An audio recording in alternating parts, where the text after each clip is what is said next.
Hello everyone, আসসালামু আলাইকুম। This is Shahad, welcome back to my channel again. আজকে আপনাদের সামনে হাজির হয়েছি এক অসাধারণ দুর্দান্ত রেসিপি নিয়ে, বাদাম ভর্তা, যেটি এর আগে আপনারা অনেকবার দেখেছেন, অনেকবার খেয়েছেন। তো আজকে আপনাদের যেটা দেখাবো সেটা হচ্ছে সম্পূর্ণ ইউনিক, সম্পূর্ণ আলাদা।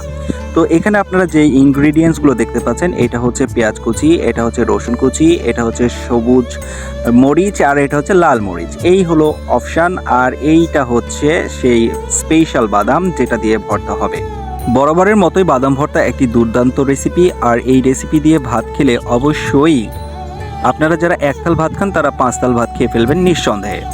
তো বন্ধুরা, চলুন আর দেরি না করে দেখতে থাকি বাদাম ভর্তাটা কিভাবে করা হয়, আর কিভাবে বাদাম ভর্তা সহজ উপায়ে আমরা ঘরোয়া পদ্ধতিতে বাসায় করি।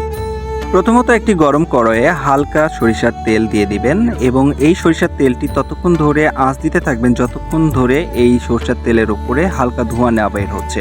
এরপর হালকা ধোঁয়া ওঠা সরিষার তেলের উপরে আপনার পছন্দ করা সেই বাদামগুলো ছেড়ে দেবেন।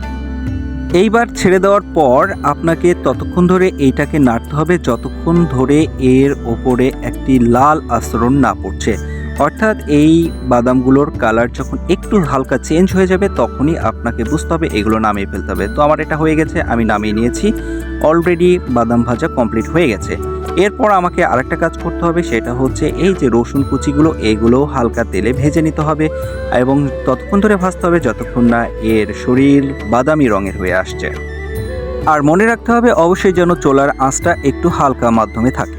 এরপর কড়াই সামান্য তেল দিয়ে আপনাকে পেঁয়াজটা ভেজে নিতে হবে, আর পেঁয়াজটাকে অবশ্যই ততক্ষণ ধরে ভাজতে হবে যতক্ষণ না পেঁয়াজের উপরে একটি লাল আস্তরণ পড়ছে। আর খুব বেশি ভাজা যাবে না, খুব বেশি ভাজলে অবশ্যই পেঁয়াজটা পরবর্তীতে ম্যাশ করতে সমস্যা হয়ে যাবে। তাই আপনারা অল্প একটু তেল দিয়ে এই পেঁয়াজটাকে ভেজে নামিয়ে নেবেন। মনে রাখতে হবে পেঁয়াজ যেন অবশ্যই পারফেক্টলি ভাজা হয়ে যায়। এরপরে আপনাকে কড়াইয়ে তেল দিয়ে নিতে হবে, এবং এই তেলে আপনাকে ভেজে নিতে হবে আগে থেকে সংগ্রহ করে রাখা শুকনো মরিচ এবং কাঁচা মরিচ। এই দুইটাকেও ঠিক পারফেক্টলি আপনাকে হালকা আঁচে ভেজে নিতে হবে। আর ততক্ষণ ধরে আপনি ভাজবেন যতক্ষণ না এদের কালারটা চেঞ্জ হয়ে আসছে। যখন এদের কালারটা চেঞ্জ হয়ে যাবে তখন আপনাকে বুঝতে হবে এটা হয়ে গেছে, এটা প্রস্তুত হয়ে গেছে, এখন নামায় নিতে হবে। তো বন্ধুরা, আপনারা দেখতেই পাচ্ছেন আমার 3টি ইনগ্রিডিয়েন্টসই খুব সুন্দরভাবে ভাজা হয়ে গেছে, এবং এই ইনগ্রিডিয়েন্টসগুলো যত ভালো ভাজা হবে তত ভালো ভর্তার টেস্ট পাবেন। তো এরপরের কাজ হচ্ছে এই বাদামগুলোকে এক জায়গায় করে, অর্থাৎ আপনার যে ইনগ্রিডিয়েন্টসগুলো ছিল এই ইনগ্রিডিয়েন্টসগুলো এবং এই বাদামগুলো এক জায়গায় করে পাটায় আপনাকে এটা ম্যাশ করে নিতে হবে। হ্যাঁ, বাড়িতে যদি ব্লেন্ডার থাকে তার ব্লেন্ডার দিয়েও আপনারা করে নিতে পারেন, তবে ব্লেন্ডারের স্বাদ ও টেক্সচার খুব একটা ভালো আসে না। আমাদেরও আছে, কিন্তু আমরা সেটা করব না, আমরা এটাকে পাটায় ম্যাশ করব। তো প্রথমত পাটাটা ভালোভাবে ধুয়ে নিয়ে এই পাটার উপরে আপনাকে পরিমাণ মতো অল্প অল্প করে বাদাম এখানে দিয়ে দিতে হবে। বেশি করে দিলে আপনার ম্যাশ করতে সমস্যা হবে, তাই অল্প অল্প করে দিয়ে নেবেন। এরপর আস্তে আস্তে আপনাকে এইটা ম্যাশ করতে হবে, আর ম্যাশ করার সময় অবশ্যই খেয়াল রাখবেন যেন বেশি রকমের ফাঁকি বা বেশি রকমের মিহি না হয়, হালকা ধরনের মিহি করলেই হবে। এরপর এইটাকে এরকমটা লাগবে। এরপর আপনার যতগুলো ইনগ্রিডিয়েন্টগুলো ছিল সবগুলো ইনগ্রিডিয়েন্টসগুলো ওই বাদামের সাথে, অর্থাৎ ম্যাশিং বাদামের সাথে সুন্দর করে আপনাকে আরেকবার ম্যাশ করে নিতে হবে।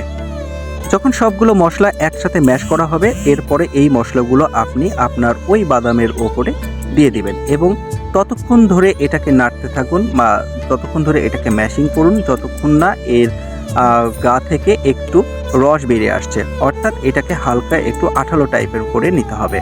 এরপর ফাইনালি প্রস্তুত হয়ে যাবে আপনার দুর্দান্ত এক বাদাম ভর্তার রেসিপি। তো বন্ধুরা, ভিডিওটা কেমন লাগলো? যদি ভালো লেগে থাকে অবশ্যই লাইক, কমেন্ট, শেয়ার দিয়ে আমার পাশে থাকবেন। দেখা হবে নেক্সট আরেকটি অন্য কোনো ভিডিও নিয়ে।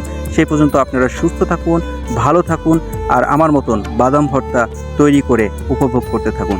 দেখা হবে নেক্সট ভিডিওতে। টাটা, আল্লাহ হাফেজ।